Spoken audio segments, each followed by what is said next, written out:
welcome back to Talking Environment. I'm your host, Gevorg Ghazaryan, and today we are diving into something we often take for granted, and is the air that we breathe and how it connects to public health for the ways that it might surprise you. And across cities, the impacts of pollution and environmental hazards are not distributed equally, and these affect our health a lot. And we are gonna try to explore some of these questions. And to help me answer those questions today, I'm joined by Dr. Jane Clougherty, professor at Department of Health and Occupational Health at Drexel University, and her research look at how air pollution and climate change interact to influence health outcomes, and particularly in urban settings. So, thank you so much for being here. Great. Happy to be here. Thank you for inviting me. Of course. Could you give us like a little bit of background of what do you do? What got you in this field? Sure. I'm an air pollution exposure scientist and epidemiologist. And what that means is that I run studies where we work hard to understand human exposures to air pollution, extreme temperature, and other climate related exposures. And we look at the associations between air pollution and health. We've looked at associations with respiratory, cardiovascular disease, and a large number of different health outcomes over the years. My particular focus is in trying to understand the effect of social factors and particularly chronic stress and Okay. how that may make us more susceptible to the health effects of air pollution. Okay. How did you decide to get into this field? So I've been fascinated with environmental science since I was in high school. Okay. But I also had a very unusual job while I was an undergraduate student at University of Chicago. I was working as a crisis counselor for sexual assault survivors in the Chicago city hospitals. And I got very concerned about the very extreme stress that these survivors had experienced. And it got me thinking a lot about how that would affect their health in the future and their susceptibility to other factors in their environment. It's really important to try to think about social factors and environmental factors together because so many of the communities, and I'm sure we'll get into this, that have higher exposures to air pollution tend to also have higher exposures to things like poverty, racism, and other stressors. So we need to get better at thinking about the environment as both a social and a physical entity at the same time. Of course. Yeah. Thank you for breaking down. And so, what does just really simple questions to break it down? What does air pollution even mean? What is it and how it's affected? What does air pollution mean? That's a great question. Yeah. So there are a large number of different chemicals that have been added to our atmosphere by virtue of human processes. Certainly combustion emissions from vehicles, industry, power generation, etc., are great examples. So those are primary pollutants that come directly from polluting sources, man-made sources. We also have secondary pollutants that then form through chemical reactions in the atmosphere and become more prevalent downwind. There are a certain subset of pollutants that have been consistently associated with human health outcomes that are regularly monitored and regulated by EPA. We refer to these as criteria air pollutants. There's also a much longer list of hazardous air pollutants and volatile species that we do worry about for human health as well. And let's not forget, there are pollutants in the indoor environment as well as the outdoor environment. Of course. Yeah. So, I mean, most of us heard mostly how air pollution can affect us through various places, but something that's new for me and might be new for people too is how does these environmental effects combine with social factors to maybe affect our health? How do these work together? The easiest way to think about it is that stress has an incredibly powerful effect on your immune system, as well as endocrine and metabolic function. And there are lovely models that have been developed to help us think about quantifying stress and understanding the direct effects of stress on our bodies. And a lot of that work was done by my late colleague, Bruce McEwen, who visited here at Penn, sadly, shortly before he passed 2 years ago. But knowing that we do, that stress has such a huge effect on our bodies and on our immune function in particular, that means that chronic stress can make us more susceptible to everything else in our environment, including pollution, including viruses. There's beautiful work that's been done by my colleague Sheldon Cohen out at Carnegie Mellon, who looked at, this was a landmark study, looking at chronic stress and susceptibility to the common cold virus. Yeah. So I've taken that work and I've brought it into the environmental setting and said, well, if we have a situation, at least in our country, where a lot of the communities that have the highest exposures to primary air pollutants also have higher exposures to poverty, racism, violence, or other potential stressors that tend to be disproportionately located in those communities in our country by virtue of socioeconomic position, then we might have a very powerful interaction there that we need to worry about. So it's not just the pollution, it's not just the stress, but putting those together makes each quite a bit stronger. It's combined. Yeah. And how would you say, I mean, you said that these problems are different maybe in different cities. How would you say it is, how would you say this problem, how urgent it is, for example, in Philadelphia? Okay. By problem, are you referring to the pollution, the stressors, or the combination thereof? The combination. The combination thereof. Well, this is a big challenge in most American cities because we do have a profound problem of environmental justice. We tend to have lower income and minoritized communities disproportionately located near polluting sources, such as highways or industry. And there's a long and complicated literature in environmental economics trying to tear apart why that is. Is it lower political power in those communities, which is probably true? Is it that land next to industrial sites is less desirable and therefore doesn't gain the same market value as land in other locations? Yeah, probably that's part of it too.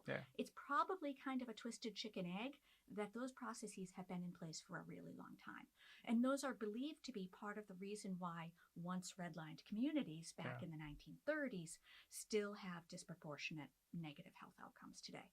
So this interaction or this presence of both chronic stressors associated with lower socioeconomic position and pollution exposures, that's true in most American cities, unfortunately, because that's how our economics operates. But it will look different in different cities. There are very different pollutants that are important in different cities. So, for example, I ran a huge study a few years ago for New York City, well, like a decade ago now.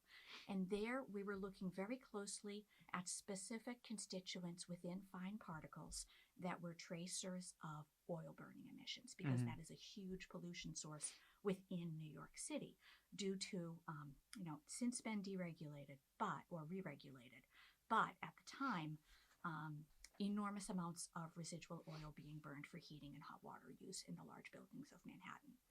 In Philadelphia, particles are not necessarily our problem, or at least not primary particles. We have a lot of secondary particles coming from emissions generated from power plants upwind of us. But locally generated, we have many more issues around oil refineries. We had, of course, one explode in South Philly in June 2019, but we still have many other refineries in our region, which means we have huge concerns about volatile organic compounds, gases. We also, like many cities, have profound problems with traffic-related emissions, and places like South Philly have kind of really the most tangled challenge in that South Philadelphia is surrounded by oil refineries, a major airport, shipping ports, marine ports, and an interstate highway. So there's a lot of very different air pollutant sources packed in together, and much of that community is relatively low income and minoritized populations. Would you say there's a positive change in how these problems are being solved, or in Philadelphia? Well, let's take a step back and think nationally for a moment. So there has been tremendous movement over the past decade at the federal EPA, Environmental Protection Agency, and in NIH, National Institutes of Health, to get better at what we call environmental mixtures. So that's the problem of having multiple pollutant exposures at the same time, or multiple sources polluting in the same area at the same time, or those chemical exposures, pollution combined with social factors and stressors. Yeah. A lot of that, sadly, at this moment is being rolled back, and a lot of funding in that area is being rolled back because it's environmental justice and it's DEI and it's environment and it's climate. So all of those buzzwords that you're not supposed to have in a grant anymore, unfortunately, that is exactly at the confluence of where my work is and where most of my close colleagues work. So there has been tremendous improvement in our ability to address these problems, both quantitatively, to study them clearly, and to develop thoughtful regulations that account for multiple exposures or exposures in combination with social factors more clearly. Again, what these are going to look like 4 years from now is unfortunately a much more complicated question. Yeah. Would you say that the efforts would go down a little bit more during these 4 years? It's hard to say. Certainly a lot of funding, sadly, is being cut right now, and many, many colleagues are struggling with that. I do believe, because I like to look for silver linings, that there is also an opportunity in here somewhere. If nothing else, this is a profound opportunity for us to take a huge step back and think about whether or not we are addressing the most important issues in our environment and for our society moving forward, because climate change is real. We're in the process, and it's not going to stop because we choose to, if we choose to stop studying it. But reprioritizing, rethinking how our field is structured, and rethinking where our emphases are, both as scientists and as public health professionals. And one example I'd like to offer is that when COVID came along and struck very suddenly, the public was really kind of, first of all, unfamiliar with epidemiology and didn't really know much about the science of how we study distributions and patterns in human disease and how we identify where they're coming from. And also, the public was very confused that the guidance changed because we were learning as we went. It was a novel virus by definition, right? So the onus may be on us during this kind of respite in research, which unfortunately, I hope it's not, but it may be to some extent. It is also on us as public health professionals to do a better job of making sure our work is getting in front of the public. They understand how we do our science, and we're learning how to communicate it in ways that are clear so people can trust us next time we have a major pandemic, because unfortunately, we will. Yeah, there will be a next time, but maybe we can get ourselves better prepared for the next time. Hopefully. And would you say so helping or like focusing more on the topics that will affect us more will help the trajectory of helping to solve these questions, and for more like going from a broad of all the problems we are now researching and working on to a more specifics? I mean, we will have to do that because of the funding is cut, but more like focusing on specific things will help us more in the research. Potentially. So there's a huge interest right now in our field in identifying and testing specific interventions that can be created to help buffer against the health effects of climate change. So, for example, I've recently had EPA funding for the past couple of years to work with partners across New York State to try to identify characteristics of communities that appear to have lesser impact of extreme temperature on child health. Can we identify characteristics of communities or specific things that communities are doing right that can help make kids more resilient to climate change or temperature increases in the future? So that is one important area of research, is identifying and testing interventions for climate change. The other thing that I think is so important is learning how to think about climate change in this multiple exposures framework and identifying areas of real strong concern. Yeah. And I'm going to go back to South Philly as an example.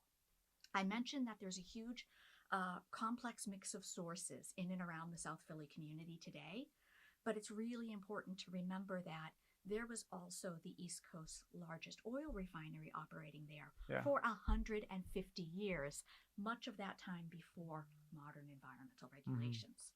So South Philly is also a low-lying land area.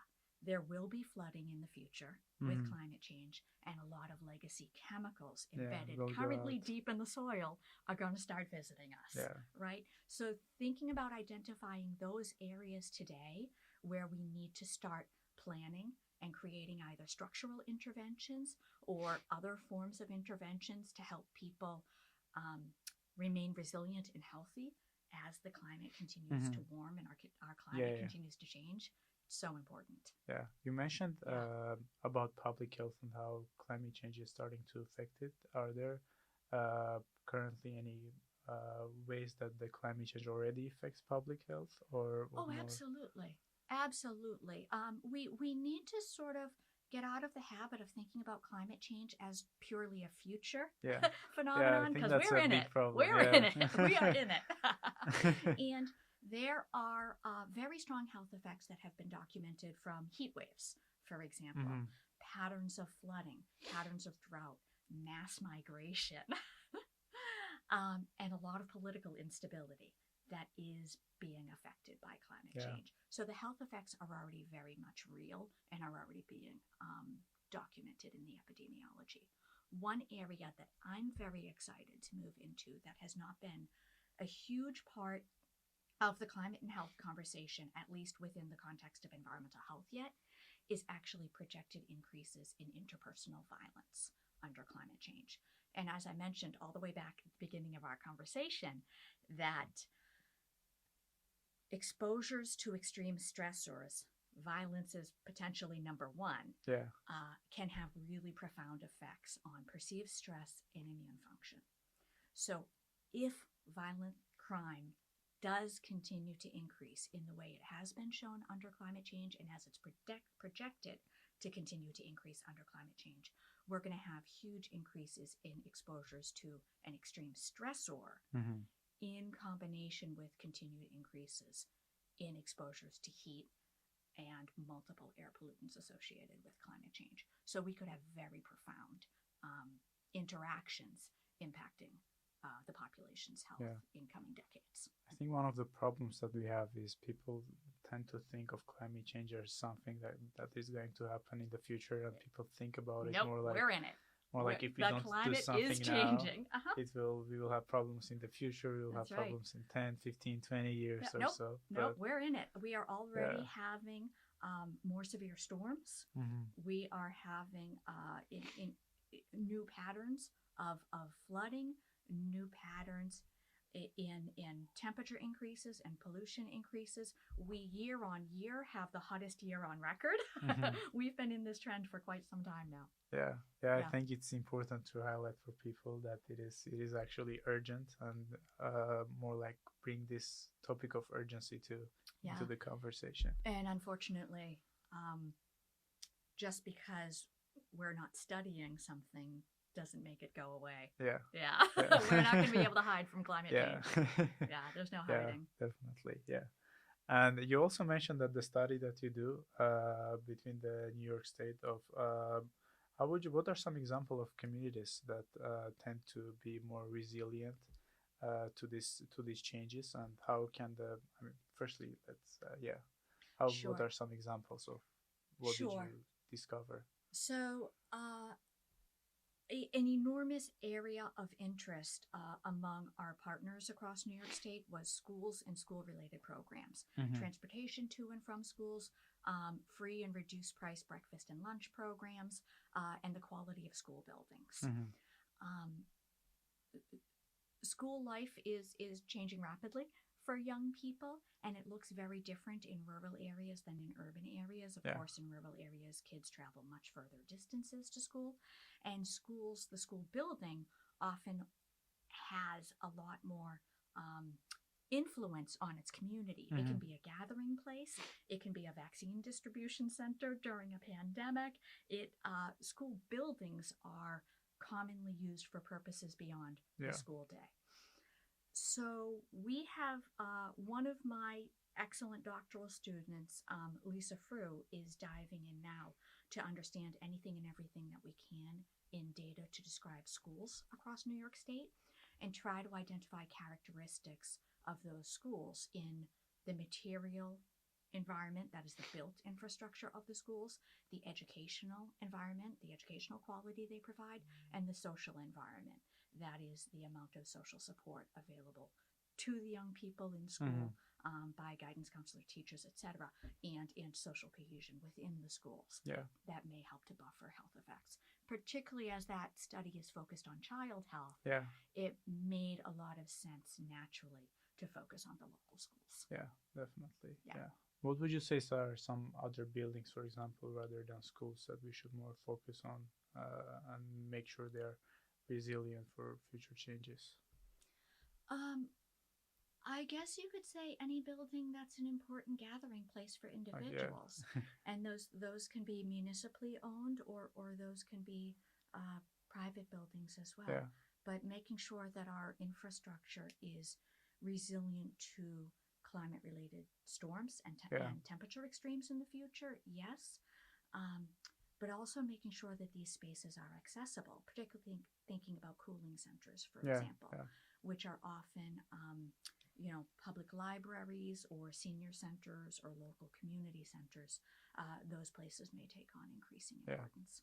We also recently had an episode with the Dean of the School of Design here at UPenn, and we talked more about the importance of ecological planning and importance of architecture and how we should work on more to make these new buildings, new infrastructures more resilient to climate change and more adaptable to these changes. Excellent. I'm so happy to hear that.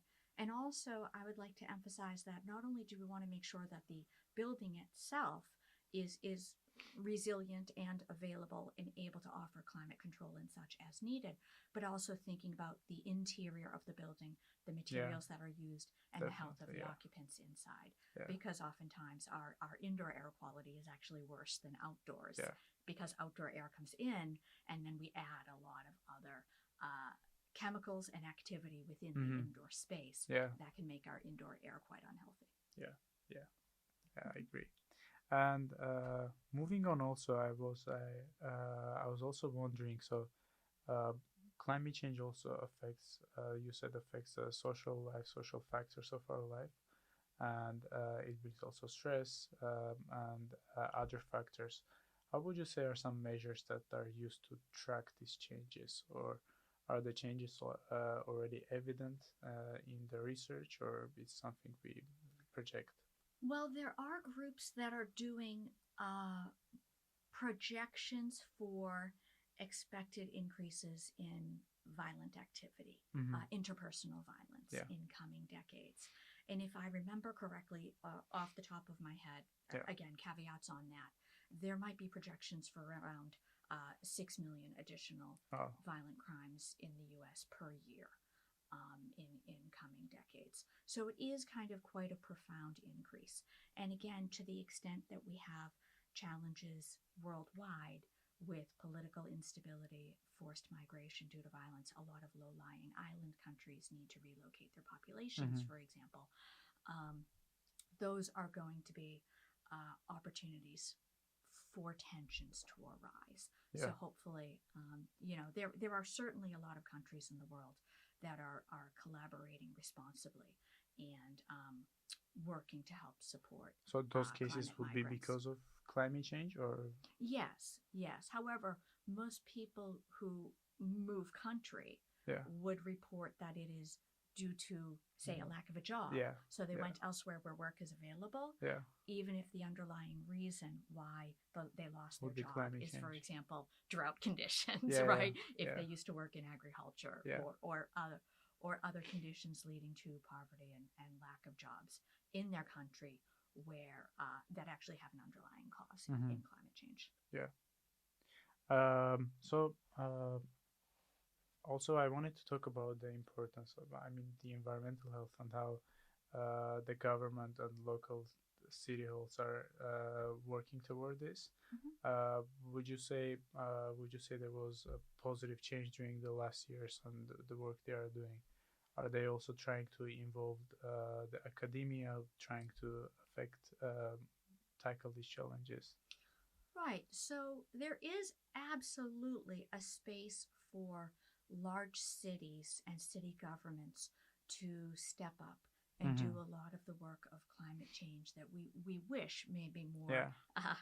coordinated um, in some governments at Yeah. the national What's scale. something that you would do, for example, if you were in their place, let's say, that Well, one change that would they bring? Well, each city is different, and each city has its own unique infrastructure and source mix and population Mm-hmm. characteristics. One thing that I do think is so there are many cities that have established their own resilience task force, um, which is so important to do, and think about the characteristics of that city in particular and what changes may need to be made. So, coastal cities, for example, will have very different challenges than Yeah. inland cities. And I think it's so important to engage with local scientists who are thinking Yeah. on this issue. And it probably won't surprise you that I say that because there is a wealth of knowledge that already has been developed in climate sciences and in environmental health that we are, ready and able to help provide that, Mm-hmm. that kind of Definitely. guidance to our local Yeah. governments should they be interested. Yeah. Yeah. I think that's really important because sometimes I believe that the academia is not being involved enough, especially in this field, and that would be really great, a great change too. So, more like going to the finish line. What's something that you would like people to remember about the connection of environment and health? More like a really broad question, but Okay. yeah, emphasizing the importance of be, between environment and health, and people not viewing this as very different things from each other, but Yeah, how they could be interconnected and how they are interconnected. the environment and our health is absolutely interconnected. We are always in our Yeah, environment, and we are always influenced by anything and everything that is around yeah. us. Our skin is very porous, and our lungs, I like to say, are on the outside of our body. Mm-hmm. And if you take a nice deep breath, you'll see what I mean. So everywhere we go, we are influenced by every environment that we find ourselves in. And I think the big takeaway that I would like to offer is again this thinking about the environment as both social and physical at the same time. So we are sitting in a closed studio right now, and there's a certain quality of air Yeah, that we're sitting yeah. in and breathing, but we're also enjoying a nice conversation with each other. So we're having a social interaction and an environmental Mm-hmm. interaction in this space, and all of these things influence our health in sometimes interactive ways. Yeah, Yeah. yeah. I also believe they are always interconnected, and we should not. Yeah. Yep. Yep. And I can't say enough about meditation for stress relief. Yes. Yeah, Possibly one of the that best things you helps. can do for your own health. Yeah, I tried it once. It helped. It It's helped a lot. wonderful. Yeah. It's a wonderful thing. Stick with it. Yeah.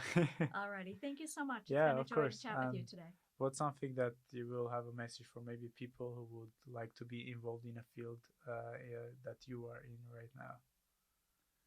Message for people who Yeah, might yeah, want to be yeah. For involved in young environmental people. health. Yeah, yeah, Oh, I mean, there is so much rich opportunity in environmental science and so many great programs out there.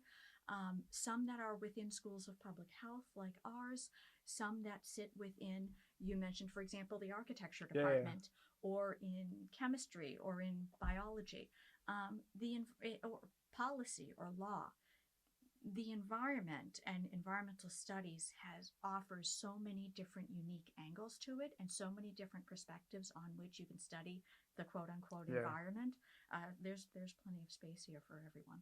Awesome. Yeah. Yeah. Thank you so much. All Thank right. you so Thank much you. for coming. Thank you so much for joining and telling us so much and helping us discover more about how health and the environment are connected. Right. It's been a Yeah. joy. Thanks so much. Thank you so much. And Okay. to our listeners, thank you so much for joining.